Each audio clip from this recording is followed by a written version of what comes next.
Are you ready? Yes. I am ready I again. start there, I come back to you. Are you coming back? I promise. My name is Alicia. My name is Wow, so much attitude!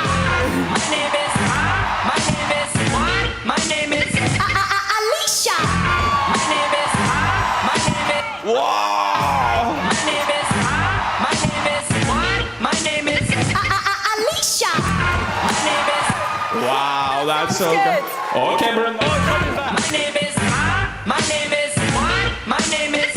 My name is Blue. Oh, my name is Blue. Someone was drinking before the show. Oh, my name is Blue. My name is Blue. Oh, my name is Blue. My name is Blue. My name is Blue. Oh, my name is.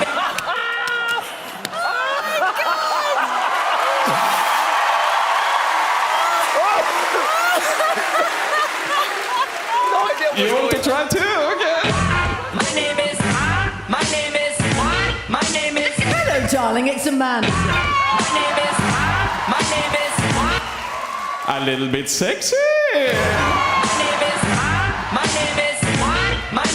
Hello, darling, it's a man. Hello, darling, it's a man.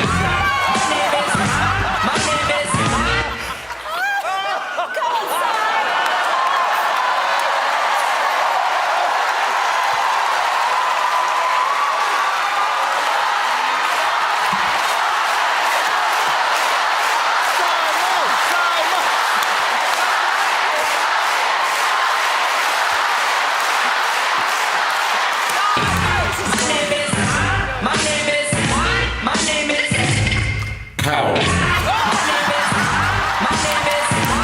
The most enthusiastic judge in the world.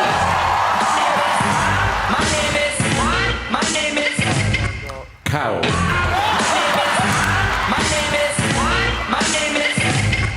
Cow. I could do this all night.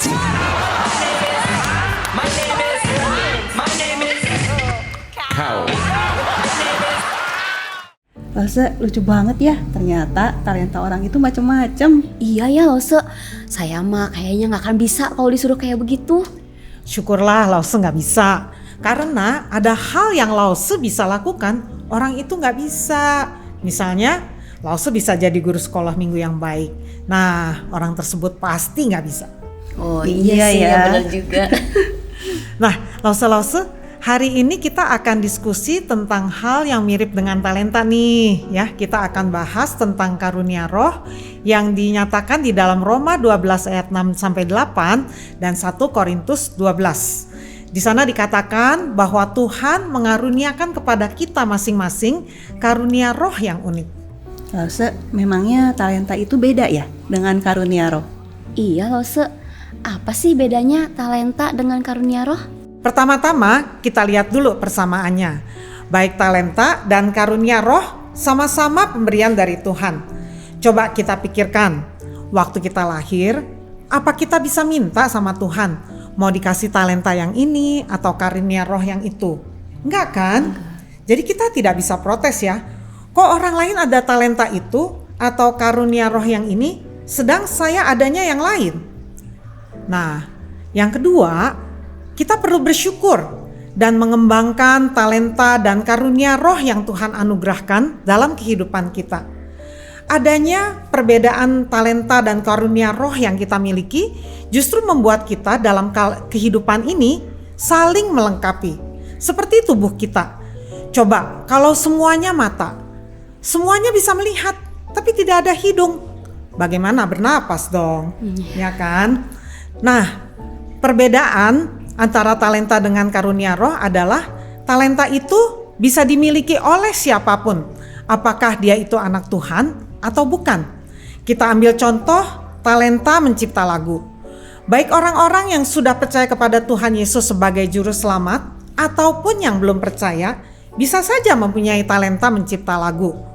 Dan talenta juga bisa digunakan untuk kebaikan atau kejahatan loh. Misalnya talenta untuk mencipta lagu. bisa digunakan untuk memuliakan Tuhan, tetapi juga ada orang-orang yang menggunakannya untuk hal-hal yang jahat loh. Kok menciptakan lagu untuk yang jahat? Iya Lause, gimana itu maksudnya ya? Misalnya nih Lause, ada loh yang menciptakan lagu dengan lirik yang mendorong orang untuk menggunakan narkoba atau menggunakan kata-kata yang tidak senonoh dan lain-lain. Iya ya, memang ada lagu-lagu yang seperti itu. Sangat menyedihkan ya. Satu talenta yang baik digunakan untuk hal-hal yang tidak baik. Lause, talenta itu misalnya talenta menyanyi, menari, pinter bisnis, pinter gambar, pinter matematika. Jadi bisa mudah belajar berbagai bahasa gitu ya, Lause ya? Ya.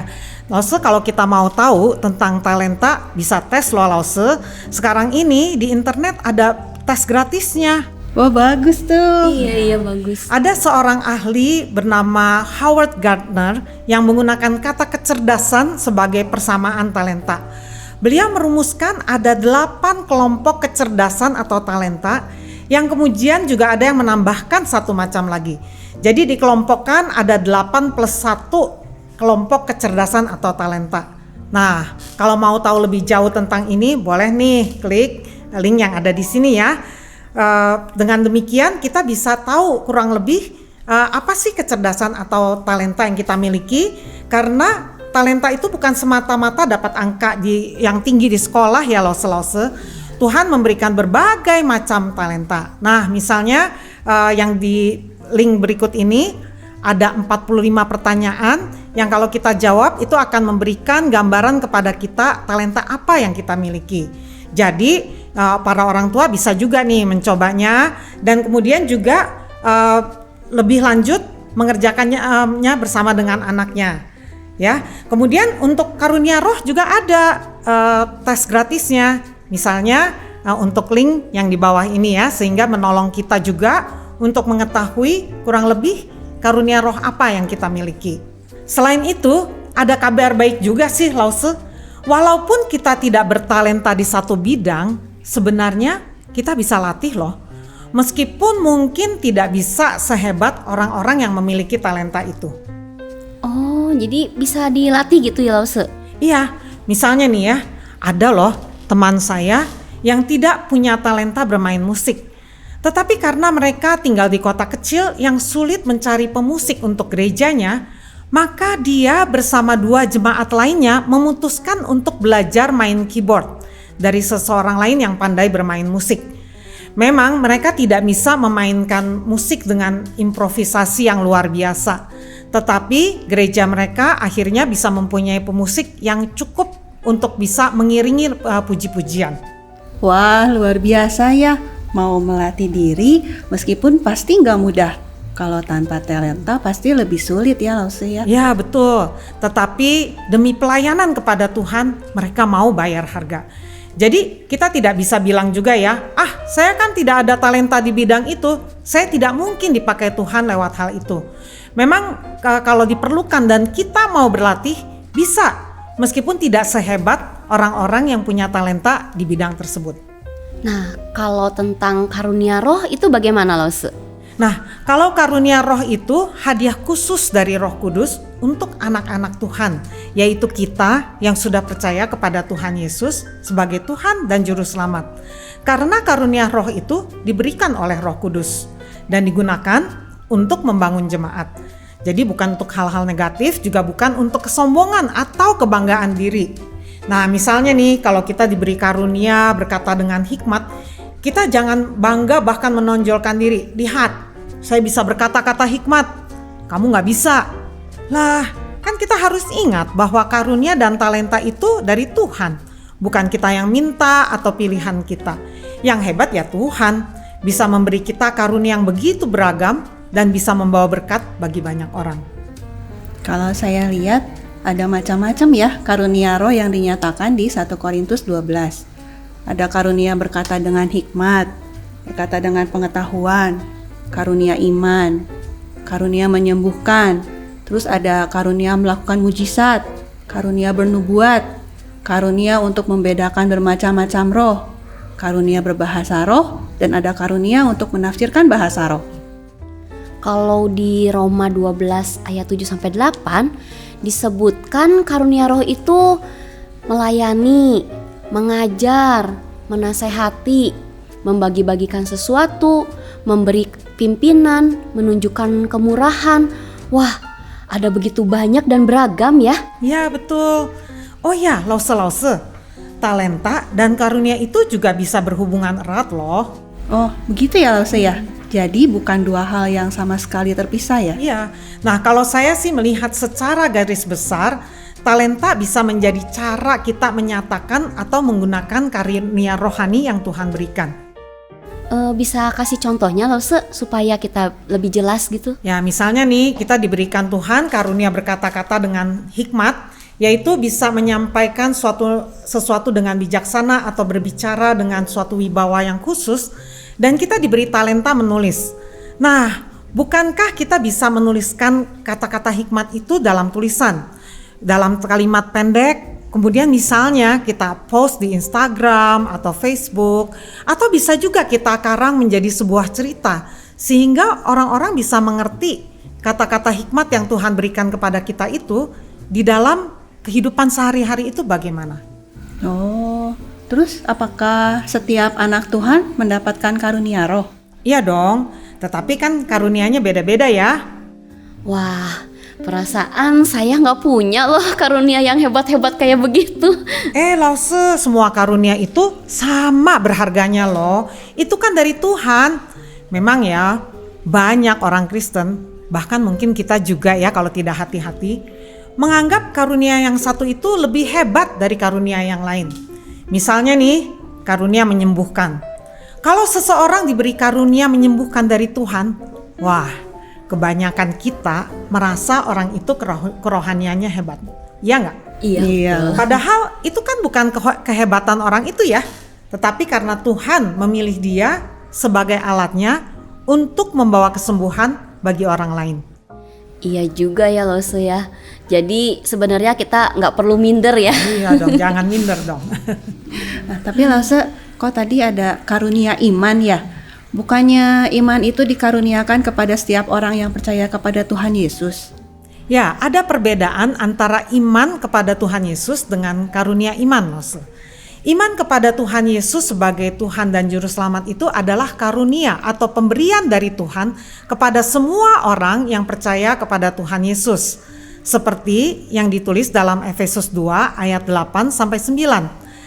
Sedangkan karunia iman itu adalah diberikan kepada seseorang sehingga dia bisa percaya kepada Tuhan secara luar biasa dalam hal tertentu di dalam kehidupan pribadi orang tersebut. Saya ambil contoh seorang pendeta di Inggris bernama George Muller ya. Beliau hidup di tahun 1805 sampai 1898. Tuhan memakai beliau untuk membuat panti asuhan di Inggris. Nah, kemudian Bapak George Muller ini berketetapan dia tidak akan pernah meminta kepada siapapun dukungan uang untuk panti asuhannya. Karena beliau berpikir kalau Tuhan yang meminta beliau untuk membuka panti asuhan, Tuhan pasti akan memberikan kecukupan. Panti asuhan yang dibuka pendeta George Muller itu luar biasa loh Lause. Terus berkembang sampai akhirnya menampung 2.000-an anak yang ditampung dalam 5 rumah besar. Dan bagaimanapun kondisi keuangan panti asuhan itu, bahkan dalam keadaan yang sangat minim sekalipun, beliau tetap hanya mengandalkan doa memohon kepada Tuhan. Dan ternyata Tuhan selalu mencukupkan tepat pada waktunya. Nah, ini adalah salah satu contoh karunia iman. Kita tidak bisa memaksakan bahwa semua anak Tuhan harus memiliki karunia iman seperti pendeta George Muller. Karena itu juga tidak diberikan kepada setiap orang percaya. Zaman now gini masih ada ya karunia menyembuhkan dan melakukan mujizat? Masih, ya tapi mungkin kita belum tentu secara langsung menyaksikan ya atau mengalaminya ya. Selain itu Lause, suatu karunia itu juga belum tentu terus-menerus 24 jam setiap saat ada pada orang tersebut ya. Misalnya contohnya nih, ada seorang pendeta yang luar biasa juga dipakai Tuhan kehidupannya bernama pendeta John Sung. Seorang pendeta dari China yang di tahun 1939 juga pernah melayani di beberapa tempat di Indonesia. Nah, beliau itu diberi Tuhan karunia menyembuhkan. Ternyata tidak semua orang yang beliau layani dan doakan itu 100% semua mendapat kesembuhan loh. Dan beliau selalu menekankan kesembuhan itu dari Tuhan. Dan bagi beliau yang terpenting adalah keselamatan jiwa yang bernilai kekal. Karena kesembuhan jasmani itu sekalipun penting, tetapi itu kan sementara saja. Nah, juga kita harus ingat selain kesembuhan jasmani juga kan ada ya kesembuhan emosional atau jiwani. Misalnya orang-orang yang depresi kemudian disembuhkan Tuhan melalui berbagai cara. Itu kan juga kesembuhan ya. Iya ya Lause ya. Tuhan memberikan kesembuhan kepada yang Tuhan mau sembuhkan. Dan pasti ada maksud Tuhan bagi yang gak disembuhkan. Ya, betul. Nah, kalau karunia bernubuat itu maksudnya karunia seperti meramal masa depan ya Lause? Ya, kalau nubuat itu kan profesi, artinya pesan dari Tuhan. Ya, jadi karunia bernubuat itu karunia di mana seseorang bisa menyampaikan pesan dari Tuhan, yaitu menyampaikan kebenaran Alkitab dengan cara yang baik dan dapat mudah dimengerti oleh orang banyak. Ya, biasanya dimiliki oleh para hamba Tuhan ya. Lause, kalau saya sih mau tahu lebih banyak nih tentang karunia berbahasa roh. Kok beberapa teman saya yakin ya kalau semua anak Tuhan itu harus bisa berbahasa roh. Nah, kalau gitu gimana Lause? Namanya juga gift atau karunia kan. Jadi tidak semua orang mendapatkan karunia berbahasa roh. Sebenarnya kalau kita mau jelas tentang hal ini sangat mudah loh Lause. Oh, gimana tuh maksudnya caranya Lause?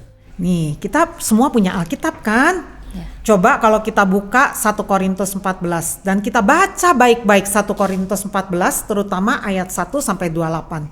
Maka di situ kita dapatkan sudah dituliskan dengan sangat jelas dan sederhana tentang karunia berbahasa roh ini Lause. Ini Alkitab ya, firman Tuhan yang menyatakan, bukan Lause Yohana. Ya, sama dengan karunia roh lainnya, tidak semua orang mendapat karunia berbahasa roh. Kemudian karunia roh itu bukan untuk dibanding-banding dengan karunia lain, dirasakan lebih penting atau lebih keren dari karunia rohani lainnya. Bahkan dinyatakan di 1 Korintus 14, karunia bernubuat dianggap lebih berguna dari bahasa roh karena lebih langsung bisa membangun jemaat. Ya, karunia berbahasa roh kalau ditafsirkan baru bisa dimengerti dan membangun jemaat. Ada yang terkejut ya, bahwa ternyata ada karunia menafsirkan bahasa roh. Ini tertulis kok di 1 Korintus 14 ayat 13 dan 26. Memang sih sepertinya jarang sekali ya dinyatakan tentang karunia ini, yaitu karunia menafsirkan bahasa roh. Dan yang keempat, kita perlu tahu juga bahwa Tuhan menghendaki segala sesuatu dilakukan dengan teratur. Ya, di 1 Korintus 14 ayat 33 dan 40 juga dinyatakan. Nah, bagaimana keteraturan di dalam berbahasa roh? Dicatat di ayat 26 sampai 28, yaitu di dalam pertemuan ibadah, jika ada yang berkata-kata dengan bahasa roh, biarlah 2 atau sebanyak-banyaknya 3 orang, seorang demi seorang, dan harus ada seorang lain untuk menafsirkannya. Jika tidak ada orang yang dapat menafsirkannya, maka mereka diminta untuk berdiam diri dalam pertemuan jemaat dan hanya boleh berkata-kata kepada dirinya sendiri dan kepada Allah. Gampang kan untuk dimengerti tentang bahasa roh ini? Tinggal lihat saja deh 1 Korintus 14 ayat 26 sampai 28. Oh gitu Lause. Nah sekarang saya ngerti deh. Tapi Lause, kita boleh nggak sih minta sama Tuhan talenta tertentu atau karunia roh tertentu gitu? Oh, masa minta?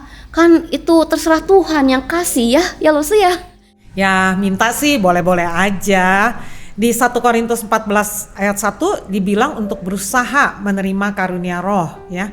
Tapi lihat bagian pertama dari ayat ini. Dinyatakan kejarlah kasih, yaitu berusahalah bersungguh-sungguh untuk mengasihi.